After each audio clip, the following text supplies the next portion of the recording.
प्रकट कर सकते तो विचार करो कितना चमत्कार। नहीं तुम्हारी टीवी पर कुछ भी प्रकट हो सकता है, लेकिन उन्होंने कभी हमारा बाकिया पढ़ा ही नहीं ना। उन्हें लगता था कि ये कोई सीधा आदमी है, उन्हें ये पता ही नहीं। एक टीवी वाले ने हमसे कुछ दिन पहले पूछा कि एक बार आप बिना टिकट पकड़े गए हो ट्रेन में।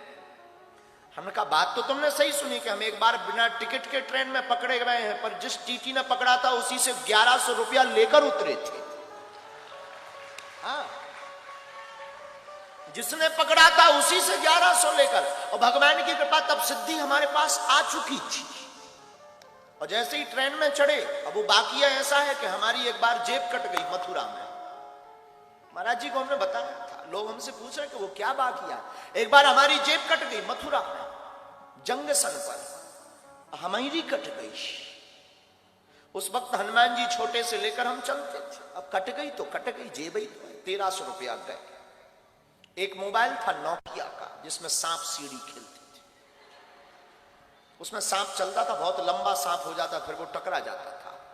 हमें आज भी याद है, वो 4 बटन से सांप चलता था। वो गोला खाता था, बढ़ता जाता था, साइज बढ़ती जाती थी। और इससे अच्छा तो हमें वो उस मोबाइल का सांप बहुत अच्छा लगता था, कम से कम खाता था तो बढ़ता तो था। आज कई लोगों के बड़े बड़े खाते बढ़ नहीं रहे, कई लोगों के तो इतने खाते बढ़ नहीं रहे। तो वो मोबाइल था, वो भी गया चोरी में, वैसे जेब कट गई। चोरों का हमारा पुराना नाता है। अब सोचा कि ट्रेन की टिकट, पैसे ही नहीं है, टिकट कौन कटवाए। हमने भीतर ही भीतर, अब ऐसा नहीं है कि हमारी कोई हनुमान जी से बात होती है, नहीं, भीतर ही भीतर हम मन में बात करते हैं और भीतर ही कोई जवाब हमें देता है। हमें ये भरोसा वो हनुमान जी है। हमने कहा कौ बजरंग बली, टिकट ही नहीं है, रुपया भी नहीं, अब कैसे चलेंगे। भीतर से बोले एसी में चलेंगे।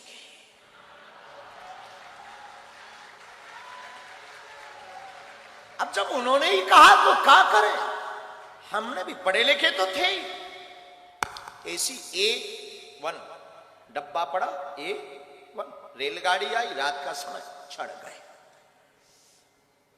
एसी फुल, कोई सीट नहीं, बाथरूम के पास आकर खड़े भरे। ऐसे हमारे जैसे लोगों को ऐसे ही खड़ा होने मिलता है, लेकिन एसी में थे, वो एसी का मजा ना ले। हम बहुत समझदार आदमी बचपन से ही है, इतने इंटेलिजेंट हैं कि हम एसी का बार बार गेट खोलकर एसी की हवा लें, बंद कर दें, फिर खड़े हो जाए। बाहर में गया हूं, एसी में आए हो, एसी का मजा नहीं लिया तो क्या काम का। बार बार खोले और लोग जो लेटे थे वो देखे कि कर क्या रहा। लेकिन हमने कहा तुम सो, कुछ ऑक्सीजन लेवल फिट कर रहे हैं। खोले, फिर टीटी आया, आज भी हमें याद है, अमर सिंह। टिकट, हमने कहा टिकट होती तो यहां खड़े होते, भाई साहब कहकर तुम जगाते, हम सीट पर होते। होने लगा, तब आयु हमारी यही कोई 14 साल 15 साल की। उन्हें लगा कि ये कोई बच्चा है। बेटा ये एसी का डब्बा है, आगे ट्रेन रुकेगी, जनरल में चले जाना। उसने हमको ये सलाह दी, लेकिन हम सलाह किसकी माने। हमने कहा एसी में ही, जनरल में ही जाना होता तो एसी में आते। तब तो फिर वो अंग्रेजी बोलने लगा। टीटी 1250 रुपए, 1250 रुपया फाइन लगेगा, 6 माह जेल होगी, रुपया भरना पड़ेगा, ये वो दुनियादारी।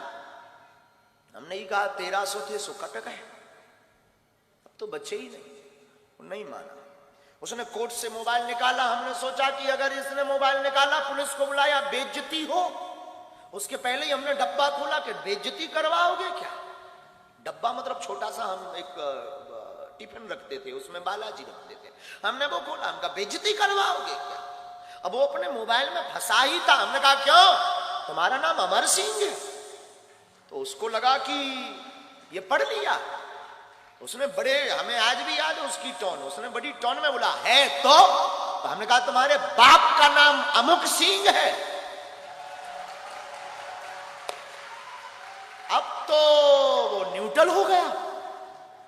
उसने कहा कि तुझे कैसे पता। अरे हमने कहा हमें तो ये भी पता है कि तेरे कोई लड़का नहीं हो रहा है। ये भी पता है कि तेरी लुगाई का नाम सविता है। सब बोल्ड आउट। मोबाइल अंदर वापस। धीरे से कहता है बिहार के होगा। अब उस जमाने में हमारा कोई आधार कार्ड नहीं था। स्कूल का सर्टिफिकेट में स्कूल का एक आइडेंटिटी कार्ड होता था, हमने वो पढ़वाया। शासकीय उच्चतर माध्यमिक विद्यालय गंज, जिला छतरपुर, मध्य प्रदेश। हमने वो पढ़वाया। वो बोला तुझे कैसे पता? हमने कहा 10 साल से हैरान हो, तुझे कैसे पता? हमने टिफिन खोला, सब बब्बा के डब्बा का चमत्कार। हमें आज भी याद है, आज भी हमें याद। उसने यहां पकड़ा बगल में, भीतर ले गया डिब्बी में। हमका कहां? हमें लगा कि शायद अब जेल गए। वो बोला चलो ना। अपनी सीट एकदम बगबगी सफेद, उसकी एकदम साफ बिराजी। हम भी वृंदावन के थके हुए धरे थे। हमने भी दोनों पांव पसारे बैठ गए। और वो तो बोला चाय लेंगे, हमका नो, कॉफी। चाय कौन पिए? चाय कौन पिए? फिर टिकट देखना बंद। पूछ कौन रहा कि हम कहां से चढ़े और कहां उतरेंगे? उसका तो दिमाग खराब। सुबह 6 बजे जब झांसी रेलवे स्टेशन आई, गुरुजी हमका जाओ, पुत्र होगा। उसने 1100 निकाले, कुछ दक्षिणा स्वीकार करो। हमका बाहर में गया, 1300 गए, 1100 आ गए, 200 टिकट के गए। ले आ।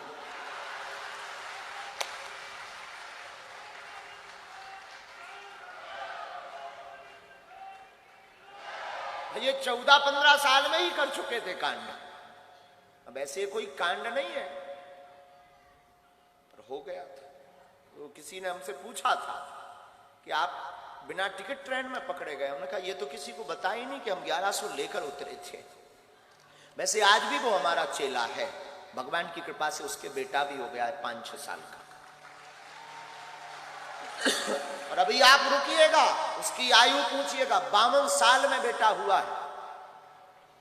आज भी वो दक्षिण रेलवे में हमारा चेला है, बिहारी आदमी हमारा चेला। उस दिन के बाद जब बेटा हुआ, वो हमारा फिर आना जाना उसका शुरू हो गया। हम भी झांसी से ट्रेन से उतरे, हो बस पर बैठकर बागेश्वर धाम, आना जाना उसका शुरू हो गया। अब एक दिन वो कह रहा था हमसे कि आपके जैसा कोई दिखता है तो हम टिकट चेक नहीं करते गुरुजी। हमने उसको ये एडवाइस भी दी कि सुन, चेक करना भी मत। वो तो हम थे जो 1100 लेकर उतरे।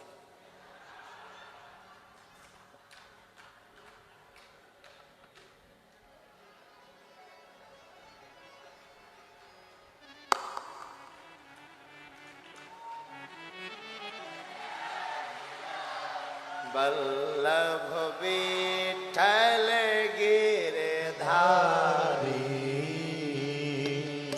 बल्लभ विठ्ठल गिरधारी। बोलो बल्लभ विठ्ठल गिरधारी, बोलो बल्लभ विठ्ठल गिरधारी, बोलो बल्लभ विठ्ठल गिरधारी, बोलो बल्लभ विठ्ठल गिरधारी। हाँ, बल्लभ विठ्ठल गिरधारी, बल्लभ विठ्ठल गिरधारी। इसलिए मेरे साधु, भगवान की दूसरी भक्ति भगवान की कथा है। और सबरी माता गुरु के मुख से कथा सुनती हैं तो भगवान की दूसरी भक्ति भी पाती है। दूसर रति मम कथा,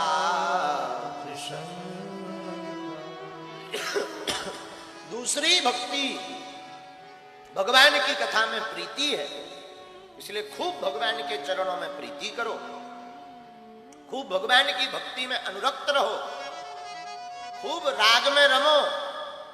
हरि का भजन करो, हरि है हमारा